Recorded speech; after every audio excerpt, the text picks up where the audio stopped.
The importance of a personal brand could mean having a really annoying sales call or actually having an incredibly smooth process where people actually pay you in the DMs and want to be working with you from the get go and not having to worry about these annoying objection filled conversations with people who don't want to work with you. And having a personal brand could mean the end or the start of a beautiful journey between you and a potential prospect and a client. And so, what I want to show you today is how we can make not only an aesthetic personal brand, but one that is conversion optimized and one that we can actually use to monetize. You can use these exact steps to make and create your personal brand so that it is conversion optimized. Now I've helped many coaches and consultants and agency owners close multiple 4 and 5 figure deals by simply having a strong personal brand. And myself, I'm building it out myself as well. I'm able to efficiently convert my followers. Now, how we actually start is branding. So with branding 101, what we want to do is first select our brand features.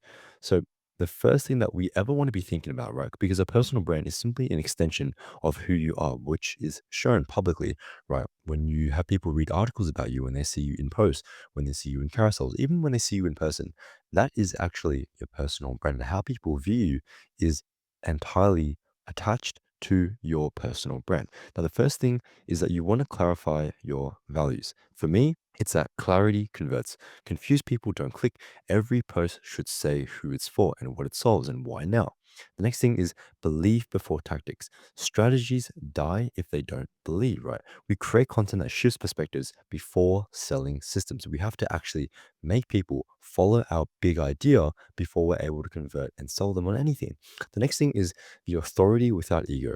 You can flex without faking, and your proof is your process. I love sharing client results, and I urge everyone to share their client results because that will allow you to have undeniable social proof and credibility to showcase exactly who you are and what you do and why you're credible in what you say.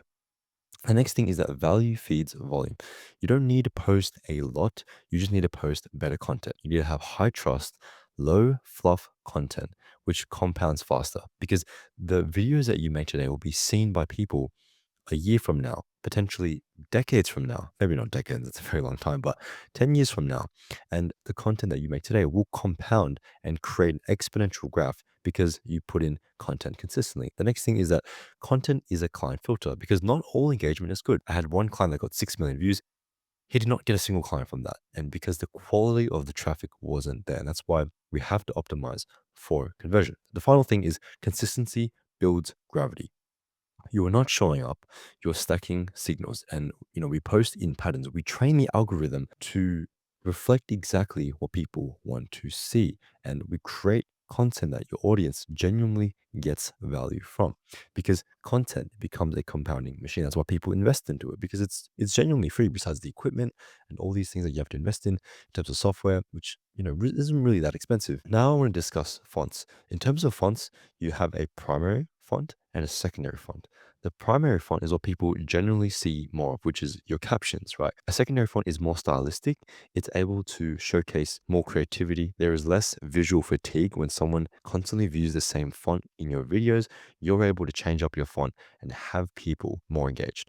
Now, essentially, what I like to personally use as my fonts are Montserrat, Inter, Sans serif. You can pick one of those three, or find one that suits you more. And a secondary font can be a calligraphy font, or it can be another font which you think is a nice stylistic and creative font that would actually create more engagement. Those are my personal fonts, and there are so many variations and combinations. Honestly, use ChatGPT and figure out exactly what fonts pair well together and experiment and see what you genuinely like. Right. The next thing are the colors. You want to apply the 60-30-10 rule. Now, this is an important rule in deciding your color palette because this will entice the viewers on exactly what your personal brand's color scheme is. Now, for my converter studios, it's obviously mainly blue, as you can see, black and white.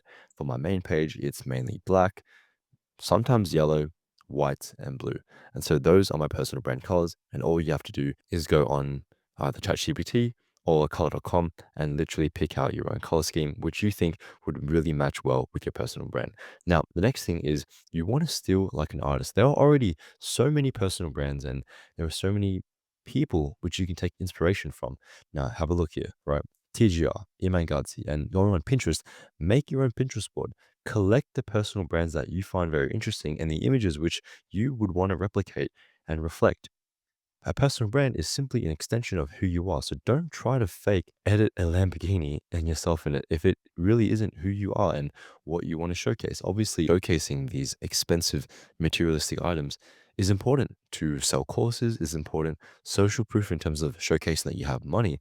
But you can also do this in an eloquent way. For Iman Gadzi, there is a subtlety in that you know that he's rich. The restaurants that he's at, background and the houses that he's in, the clothes that he wears, leaving from a private jet, you can assume that in this very small cutout image that he's also going to be driving this G-Wagon later, right? So you don't have to blatantly flex, but you can have underlying tones that you do have money. If that is something that is necessary for your personal brand. If you're a fitness coach, obviously it's showcasing your body, showcasing your physique. That's very important, right? Now, going on to specific platforms for Instagram, you want to have a strong and sexy profile picture like myself, and a strong bio.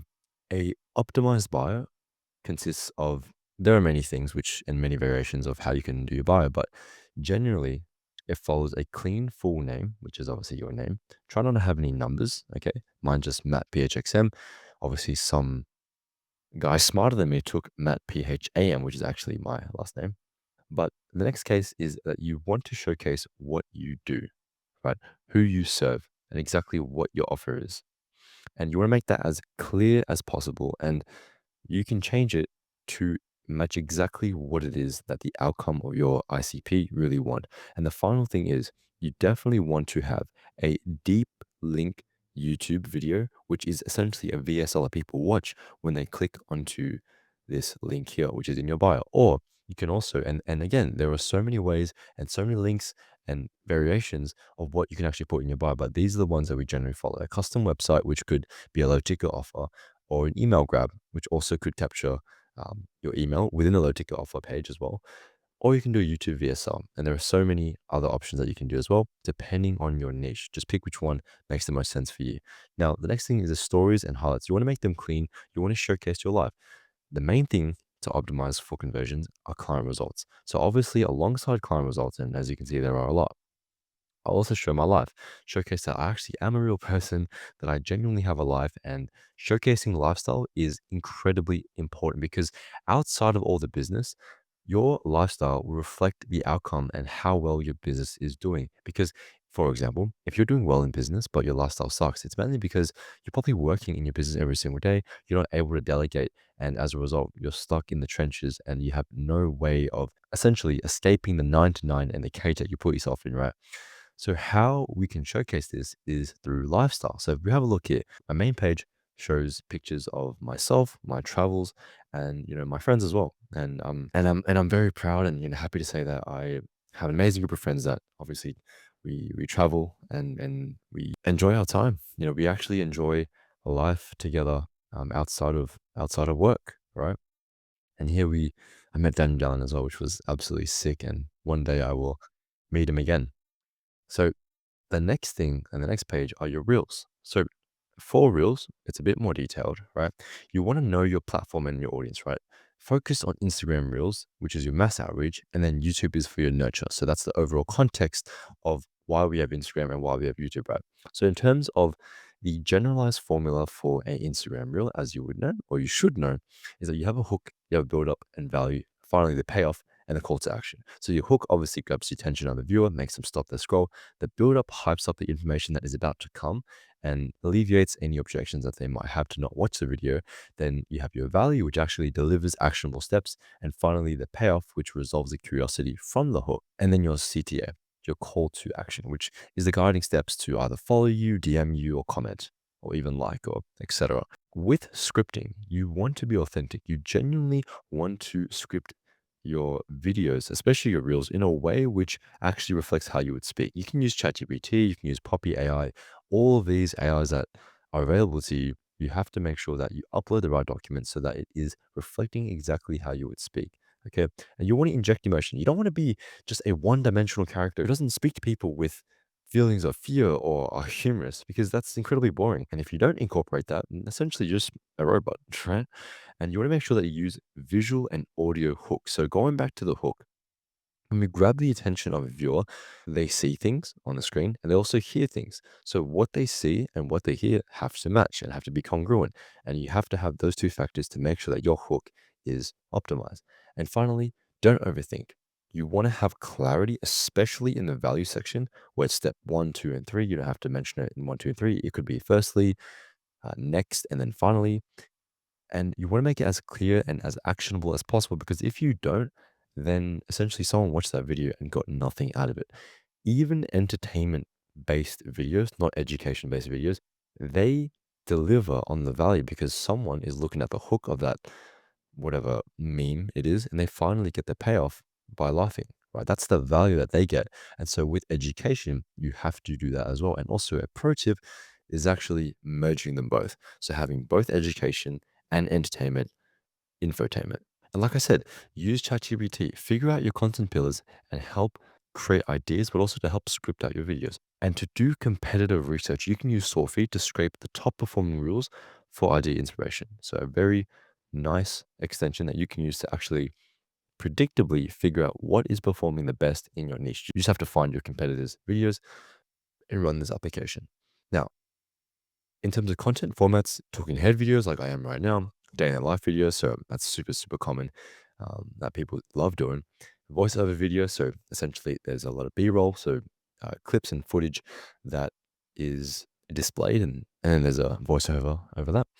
Or review videos where essentially there's a green screen in the background and you're essentially a small body or head which is speaking over that and reviewing whatever it is that is on the screen.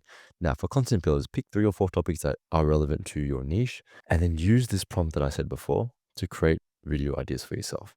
Now, in terms of recording tips, it's super, super simple. Now, camera angles, they're very, very important because the way that you display yourself on camera will directly reflect how people should view you. So, is it eye level? Are they equal in terms of power to you? Are they above you? Or are they below you?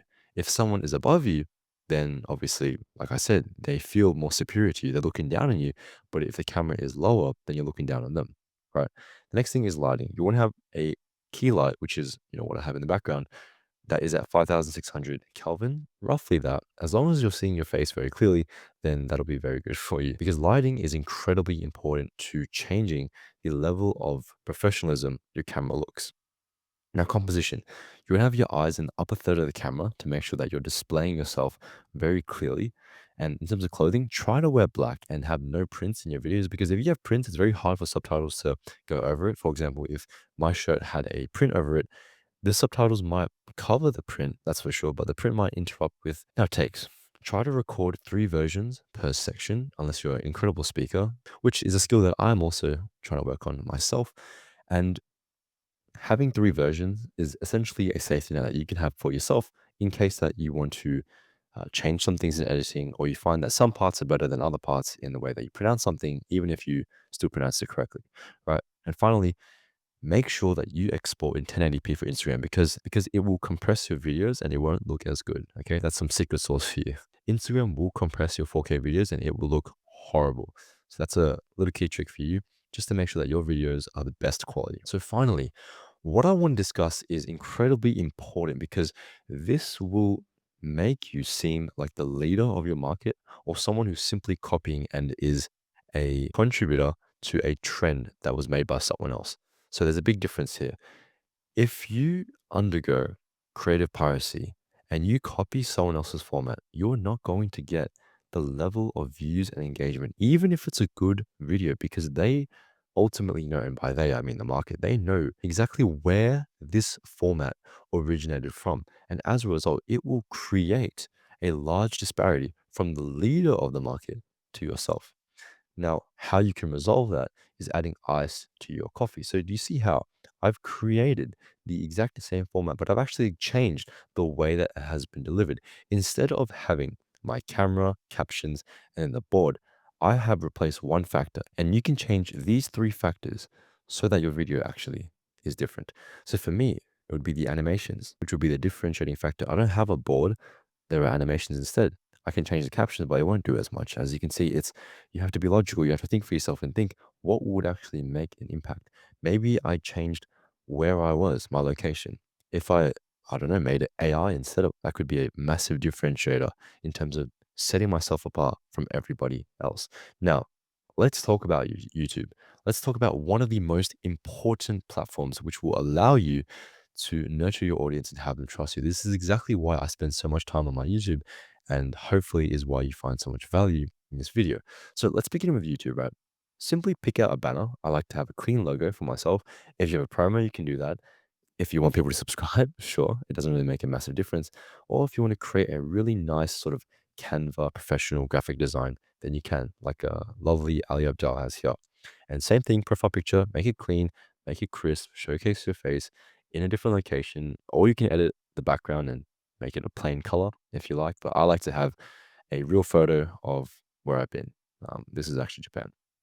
Next thing is a solid thumbnail. You want to create, and I've created this for myself and my clients, a bank and list of all of the thumbnails which have done well in the past, have gotten a lot of views and a high click through rate, and record them down in a Miro board or a Word document where you can consistently look back and see what has been performing really well in terms of video thumbnails. Now, in terms of the titles, titles are incredibly important because they play a role in both the click through rate for your thumbnail, as your title is often what people read first and then they look at the thumbnail for congruency. So you want to collate again a list of titles into a list between insight and entertainment. So, one about insight, my $1 million a year blueprint. That's obviously insightful information, value based information. The next one is entertainment, POV. So, this is very common with Daniel Down, right? A 26-year-old entrepreneur in Bali, $1 million in cars at 20 years old, breast scales, TGR, they always love this entertainment format, but you want to have a mix of both. So create a list of titles which have been performing well, which have a lot of views, and do that for both. So in terms of content, it follows a very similar process to your Instagram. You have your hook, your build up, your value, pay off your CTA. I'm not going to explain that again because I know you're intelligent and you probably have remembered if you aren't brain rotted and if you actually watch this video. The next thing is scripting and tips. The same thing. Be authentic, inject emotion, actually be genuine to who you are. Use visuals and audio hooks at the start, okay? And don't overthink. Always be clear. Now, in terms of tools, this is the differentiator, right? Use vidIQ. vidIQ is able to tell you so much information about YouTube, what's performing the best, what your best title could be when you're actually posting, and so much more. Just download the application and you'll see what I mean, okay? And again, content formats, there are so many out there. And I'm just going to leave that there because I know you can read, okay? And the same thing, use the ChatGPT prompt that I showed you before and do the same for your YouTube. And again, with recording, you simply just have to use the same recording setup for Instagram, simply for YouTube. Okay. And for your description, you can put so many things in your description. What I personally like to do, and obviously it changes over time, is include a free asset listed in the video that people can go to, or a paid asset. That's up to you. If it's paid, I'd recommend to make it low ticket. For example, $17 offer, a $27 offer, $47 offer. And if someone is really qualified, then maybe $100, depending on your market, depending on your followers, and how qualified your followers are, right? They can sign up to a newsletter if they want to. They can directly book a call with you or DM you. But the main thing is that you want to make sure that you have your social links there and you have any affiliate links as well. That's sort of like a side thing. But the main thing is having your social media readily available so that people can message you and follow further into your funnel. And if you want to know how to actually convert people, well, watch my other videos. And that's all I have for you today. Ciao, ciao.